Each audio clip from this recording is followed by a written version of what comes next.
What up, rough leaders? Welcome back to my channel. Today I'm going to bring you another video on business strategy. Remember I said this season, season 12, we're going to talk about business. This is a channel we talk about politics, economics, food and fun. Subscribers of this channel are called Raffleitos. This is Raffle Nation, and we've just crossed 7,000 subscribers. It's been a long time, about 5 years coming, but we're there now. And thank you for all those who've subscribed. Remember to share this video, like and subscribe. And when you do that, you actually vote up the video so that YouTube tends to circulate those videos that get more likes and subscribes, and then they get more views and more subscribers, right? That unfortunately is how the YouTube algorithm works. So you can help this channel by subscribing. Remember, you can also now purchase merchandise, channel merchandise from my website, rnbrand.online, and soon you'll be able to do other business like invest in my real estate company. It's called EcoSmart Homes.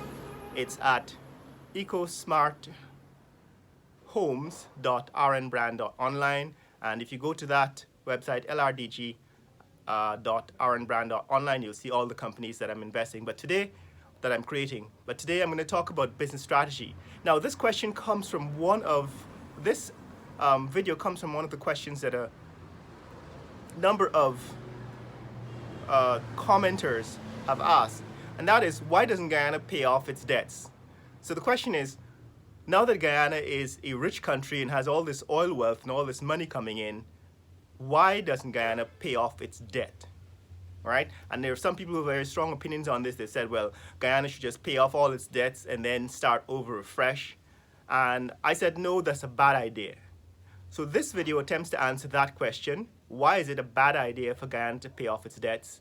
It is also going to talk about two forms of wealth, that is cash flow and equity, which is what you need to build a company, right? So I'm going to tie these two things together. That is why it's important for Guyana to maintain its debt rather than pay off its debt, and why cash flow and equity, or how cash flow and equity are important to use strategically in building a business and building a nation such as Guyana.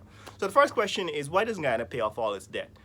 Guyana has about 1.5 billion US dollars in debt, right? Say 1.5 to $2 billion in debt. And the reason why I know that is because Guyana has a debt to GDP ratio of 50%.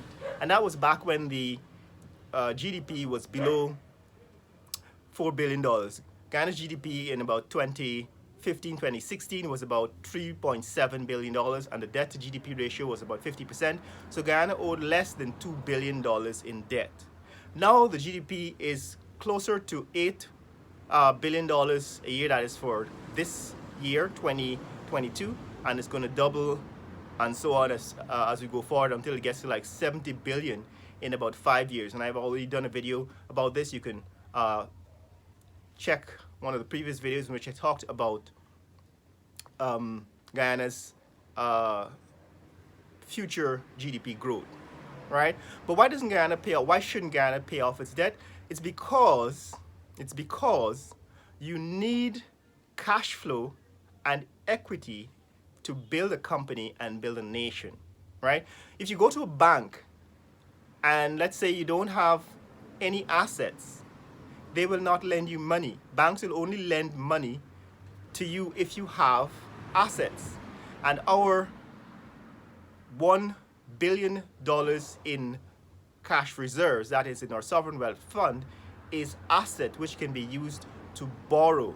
In other words, we have access to capital at lower interest rates because we have a wealth fund that is over $1 billion, right? If you go to buy a house, they will not give you a house, let you buy the house unless you have a down payment, right? Unless you have income, unless you have cash flow, and you can put up about 20% so that you have equity in the house, right? So it's the same way.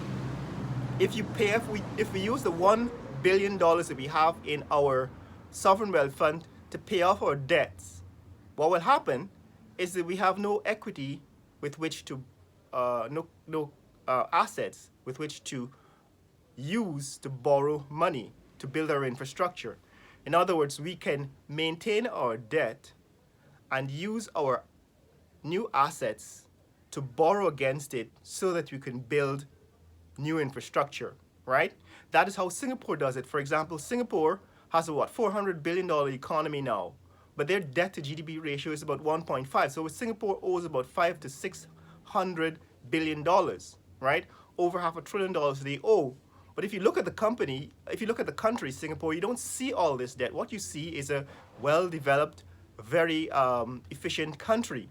You don't see that they are carrying about $600 billion in national debt, right? In the same way, if they had paid off all their debt, they would not be able to borrow.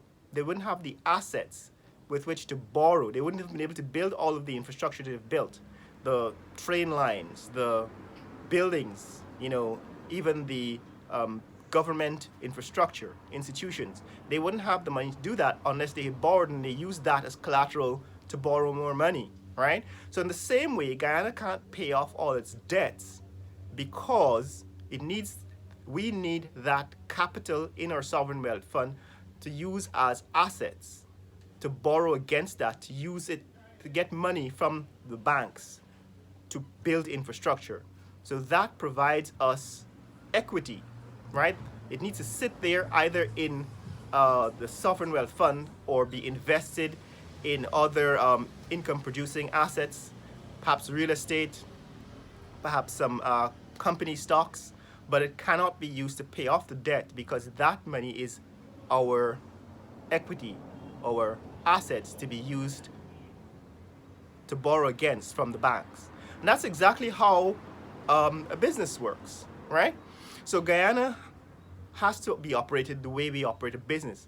In the case right now, for example, I am building a real estate company. I explained this, EcoSmart Homes. The first project is getting off the ground. It's going to be a 10-story building. It's going to have 20 units. It's going to have a parking garage. It's going to have a built-in grocery store. It's going to have laundromat facilities and dining facilities and cafeteria facilities. It's going to have entertainment facilities and recreational facilities, a pool and all of that in this multi-story apartment complex or condominium complex.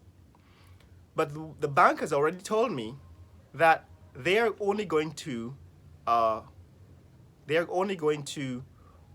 lend up to 50% of the cost, the construction cost, which means that I have to find the other 50%.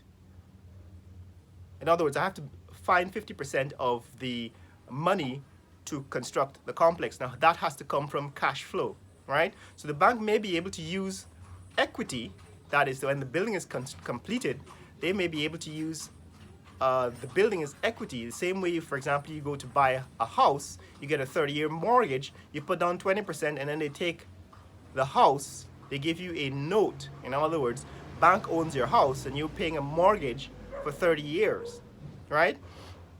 So the fact is that your bank will not lend you money unless you can produce cash flow, because you can show cash flow, and unless you can show that you have equity or you have some asset against which to borrow. And in the case of real estate, which is a special case, the house itself is the asset which the bank uses, but you still need to cover 20% down in equity, right? You need to provide equity in the amount of 20% down, right? It's the same reason why, for example, if you've had a mortgage for a number of years, you don't pay off your mortgage. Why? Because you know that your 3% mortgage is money in the bank. In other words, if you were to take that money that you would use to pay down your mortgage and you put it on the stock market, you probably will earn more than the 3% that the bank is charging you, right? So the same reason Guyana cannot pay off its debts, because right now, or because we have assets, because we have $1 billion wealth fund, we can borrow at perhaps 1 or 2 or 3%. Now the interest rates are rising, maybe it's going to go up to maybe 4 or 5%, but we can borrow at a lower interest rate than we can earn, and we can earn more, a higher interest. We can earn a higher interest if we use our assets, we invest our assets, right? So this is actually just a basic monetary strategy. The reason why Guyana shouldn't pay down its debt is because the cash that we have in the bank is worth more if it's invested than if we use it to pay down the debt, and then we have no more money to borrow against. In other words, we have no assets to borrow against. We need to maintain our assets. We use that as collateral, and we need to maintain our debts to service our debts. So that's it, guys. The strategy is you need cash flow and you need equity, right? These are the two forms of wealth you need, and you need to maintain a balance. That is, you need to maintain your cash flow should be sufficient to cover your debts, that's the debt payments, and maintain your, in this case, infrastructure, your building, your real estate, right? And the same way you would treat your real estate building, reason why you wouldn't pay off your mortgage is the reason why Guyana shouldn't pay off its debts. Hope you understand this. If you have any questions, leave them in the comments below. What do you think about this strategy? There are lots of people on the one hand who are saying that Guyana should pay off all its debts. I, on the other hand, think that Guyana needs to service its debts. And the reason is we need to maintain cash flow and equity. Oil now gives us cash flow and allows us to build equity. And we need to use those equity, the assets that we create in our sovereign wealth fund as collateral to cover, in other words, to get more money to build our infrastructure. That is the strategy I used to build my companies, and that is the strategy Guyana should continue to use to build this nation. And that is completely independent of politics. It's not PPP or PNC strategy, it's just business strategy. Leave a comment below, tell me what you think about this business strategy. If you have a different opinion, or if you have the same, share the same opinion, let us discuss it in the comments below. Share this video with friends and family. Let us know how you manage cash flow and equity and assets, and share this video with friends and family around the world. Let people know what's happening here in Georgetown, Guyana. Later.